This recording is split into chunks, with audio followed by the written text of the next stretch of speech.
আমরা সবাই স্মার্টফোন ব্যবহার করে থাকি এবং স্মার্টফোন দিয়ে কথা বলি, ভিডিও করি, ছবি তুলে থাকি। একটা স্মার্টফোনের সাথে একটা মানুষের অনেক স্মৃতি থাকে এবং অনেক স্মৃতিময় ছবি থাকে, ভিডিও থাকে। আপনি কোথায় সুন্দর জায়গায় ঘুরতে গিয়েছেন বা কোনো সুন্দর একটা মোমেন্টে আপনি একটা ছবি তুলছেন, তো আপনার সেই ছবিগুলো কিন্তু আপনার ফোনেই থাকবে বা কিছু ভালো মুহূর্তের ভিডিও করছেন। তো সেই ভিডিও, ছবি সবই কিন্তু আপনার ফোনে থাকবে। আপনি যদি অন্য কোনো ক্যামেরা দিয়েও ছবি তোলেন বা অন্য কোনো যেকোনো সিস্টেমে যদি ছবি তুলে থাকেন, সর্বশেষ সেই ছবির জায়গায় কিন্তু আপনার ফোনেই হয়ে থাকে। আর যদি আপনার ফোনে আপনার কোনো কাজের বা কোনো ইম্পর্টেন্ট কোনো পিকচার থাকে, যেগুলো আপনার অনেক জরুরি বা আপনার ব্যবসার খাতিরে অথবা আপনার লেখাপড়ার কোনো ফটো বা লেখাপড়ার জন্য যে কোনো কিছুর পিকচার যদি আপনার ফোনে থেকে থাকে, ওই মুহূর্তে যদি আপনার ফোনটি হারিয়ে যায়, তাহলে আপনার কিন্তু সব কিছু শেষ হয়ে যাবে। তাহলে কিন্তু আপনার সব স্মৃতি শেষ হয়ে যাবে এবং পড়ালেখার বা যত জিনিসগুলো থাকবে সেগুলো কিন্তু হারিয়ে যাবে। সেগুলো কিন্তু আর কখনোই খুঁজে পাবেন না। তো বন্ধুরা, আজকের ভিডিওটা এটাই যে আমাদের ফোন হারিয়ে গেলেও যেন আমাদের ফোনের ফটো, ভিডিও এবং আমাদের ইম্পর্টেন্ট কোনো পিকচার থাকলে সেগুলো যেন হারিয়ে না যায়।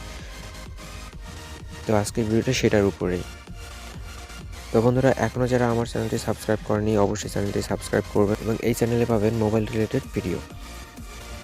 তো আমাদের মোবাইলের সাথে ফটো, ভিডিও হারিয়ে যাওয়ার জন্য গুগল কিন্তু আমাদের একটা সলিউশন দিয়েছে, সেটা হলো গুগল ফটো। তো গুগল ফটো সম্পর্কে আমরা অনেকেই জানি, আবার অনেকেই জানি না। তো যারা জানি না তারা আজকে ভিডিওটা দেখে জেনে নেবেন। গুগল ফটো মূলত আপনার ফোনে যদি কোনো পিকচার বা ভিডিও থাকে, সেগুলো আপনারা রাখতে পারবেন এবং আপনার মোবাইল যদি হারিয়েও যায়, তাহলে অন্য কোনো মোবাইল বা অন্য কোনো কম্পিউটার দিয়ে সেগুলো বের করে নিতে পারবেন। তো এই গুগল ফটো কিন্তু সকল অ্যান্ড্রয়েড মোবাইলে থাকে। আর যদি কারো অ্যান্ড্রয়েড ফোনে সেই গুগল ফটোটি না থাকে, তাহলে অবশ্যই প্লে স্টোর থেকে গুগল ফটোটি ডাউনলোড করে নেবেন। প্লে স্টোরে গিয়ে গুগল ফটো সার্চ করলেই চলে আসবে। তো এই গুগল ফটো ব্যবহার করতে হলে অবশ্যই আপনার ফোনে একটা জিমেল অ্যাকাউন্ট থাকতে হবে। আর সব স্মার্টফোনে একটি জিমেল অ্যাকাউন্ট থাকে। জিমেল অ্যাকাউন্ট না হলে আপনি প্লে স্টোর ইউজ করতে পারবেন না, আদারওয়াইজ অন্য কোনো অপশনও ইউজ করতে পারবেন না। তো আপনার ফোনে যেই জিমেল অ্যাকাউন্টটি আছে সেটিতেও আপনি গুগল ফটোর সেই ফটো, ভিডিও রাখতে পারবেন, অথবা আপনি যদি চান যে অন্য কোনো আইডিতে রাখবেন, সেটাও পারেন। তো সিম্পলি গুগল ফটো ওপেন করে নেবেন। তো গুগল ফটো ওপেন করার পরে আপনার ফোনে গ্যালারিতে যত ফটো আছে সবগুলো সামনে চলে আসবে, ফটো এবং ভিডিও। তো উপরে দেখতে পাচ্ছেন যে একটা প্রোফাইল আছে, এখানে গিয়ে আপনার অ্যাকাউন্টে সাইন আপ করে নেবেন। ফোনে যেই জিমেলটা আছে সেটি উপরে চলে আসছে। তো আপনি যদি চান যে অন্য কোনো জিমেল অ্যাকাউন্ট ব্যবহার করতে, তাহলে এখানে ক্লিক করে এখানে লেখা আছে যে অ্যাড অ্যানাদার অ্যাকাউন্ট, এখানে ক্লিক করে আপনি আপনার অ্যাকাউন্টটি অন্য কোনো অ্যাকাউন্টে অ্যাড করে নিতে পারবেন। তো আপনার জিমেল অ্যাকাউন্ট অ্যাড করা হয়ে গেলে দেখবেন ব্যাকআপ নামে একটি অপশন আছে। তো এখানে লেখা আছে ব্যাকআপ ইজ অফ। তো আপনাদেরটা অফ করা থাকবে, যারা এখনও গুগল অ্যাকাউন্টে ফটো রাখেননি তাদেরটা অফ থাকবে। তো এটাকে অন করে নিতে হবে। তো অন করার জন্য নিচে লেখা আছে যে টার্ন অফ ব্যাকআপ, এটাতে ক্লিক করবেন।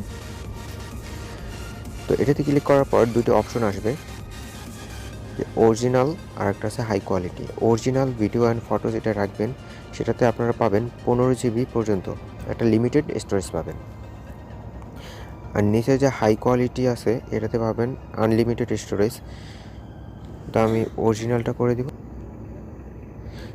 নিচে যে হাই কোয়ালিটি আছে এটাতে আপনারা আনলিমিটেড স্টোরেজ পাবেন, আপনার যত খুশি তত ফটোই রাখতে পারবেন, ভিডিও রাখতে পারবেন, কোনো সমস্যা নেই। আর উপরে যেটা আছে এটাতে আপনারা মাত্র 15 জিবি পর্যন্ত রাখতে পারবেন। তা আমি যে ফটোগুলো রাখবো সেগুলো এটাই রাখবো, অরিজিনাল রাখবো। তো অরিজিনালে ক্লিক করার পরে নিচে দেখতে পাচ্ছেন যে ব্যাকআপ ওভার মোবাইল ডাটা, এটাকে অন করে দেবেন। নিচে কনফার্ম আছে, এটাতে ক্লিক করে দেবেন। এটাতে ক্লিক করার পরে আপনি চলে যাবেন ব্যাক বাটনে। ব্যাক বাটনে গিয়ে এখানে লাইব্রেরি নামে একটা অপশন আছে নিচে, এটাতে ক্লিক করবেন। ক্লিক করার পর আপনার ফোল্ডারগুলো চলে আসবে। তো আপনি যে ফোল্ডারে ফটোগুলো রাখবেন সেই ফোল্ডারের উপর ক্লিক করবেন। তো ক্যামেরা ফোল্ডারে ক্লিক করার পরে আপনারা উপরে দেখবেন ব্যাকআপ অ্যান্ড সিঙ্ক নামে একটা অপশন আছে, এটি অফ করা থাকবে, এটিকে অন করে দিবেন। কিন্তু ক্যামেরার জন্য এটা গুগল থেকেই অন করা থাকে অটোমেটিকলি। যারা গুগল ফটো ব্যবহার করেন, ক্যামেরা অটোমেটিকলি গুগল থেকেই অন করে দেওয়া হয়, আর অন্য কোনো ফোল্ডারগুলো দেওয়া হয় না। অন্য ফোল্ডার অ্যাড করার জন্য আপনি যেই ফোল্ডার অ্যাড করবেন সেই ফোল্ডারের উপর ক্লিক করবেন। ক্লিক করার পরে এখানে উপরে ব্যাকআপ অ্যান্ড সিঙ্ক আছে, এটি অন করে দিবেন। তো এটি অন করে দিলে আপনার এই ডাউনলোড অপশন, যেটা থেকে আমি এখন করলাম, এই অপশনে যত কিছু রাখবো সবগুলো কিন্তু গুগল অ্যাকাউন্টে চলে যাবে। তো এখান থেকে আপনি যদি অন্য কোনোটাও রাখতে চান সেটাও রাখতে পারবেন। এখানে আছে মেসেঞ্জার, আছে ডাউনলোড, আছে ভিডিও, আছে। আপনারা যে যেটা রাখতে চান সেই ফোল্ডারের উপরে ক্লিক করে ব্যাকআপ আর সিঙ্কটা অন করে দিবেন। তাহলে কিন্তু আপনার সেই ফটোগুলো আর ভিডিওগুলো আপনার সেই জিমেল অ্যাকাউন্টে চলে যাবে। তো আপনি এই সিস্টেমে ফটোগুলো রাখতে থাকেন, একটার পর একটা রাখতে থাকেন, তাহলে কিন্তু দেখা যায় যে আপনার ফোনটা যদি হারিয়েও যায় পরবর্তীতে, তাহলে আপনি সেই ফটো আর ভিডিওগুলো অন্য কোনো কম্পিউটার বা মোবাইলের মাধ্যমে বের করতে পারবেন। মোবাইলের মাধ্যমে কীভাবে বের করবেন সেটাই দেখাবো। তো এর জন্য চলে যাবেন আপনার গুগল ক্রোম ব্রাউজারে, সার্চ বক্সে সার্চ করবেন গুগল ফটোস।